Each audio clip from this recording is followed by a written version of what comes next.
কষিয়ে নেবো যতক্ষণ না তেল ছেড়ে যায়। মশলা থেকে তেল ছেড়ে দিয়েছে, এবার হচ্ছে মাংসগুলো দিয়ে দেবো। মাংসগুলোর মধ্যে না দিয়েছি আমি হচ্ছে টক দই, না দিয়েছি হচ্ছে লেবুর রস, এমনি শুধু নুন আর হলুদ দিয়ে মাখিয়ে রেখেছিলাম।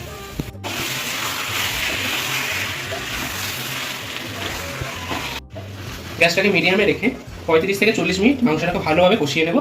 আর একটু সামান্য গরম জল দেবো গরম ফোটার জন্য, যাতে সেদ্ধ হয় মাংসটা। আর গরম জল আবার বসিয়ে নেবো।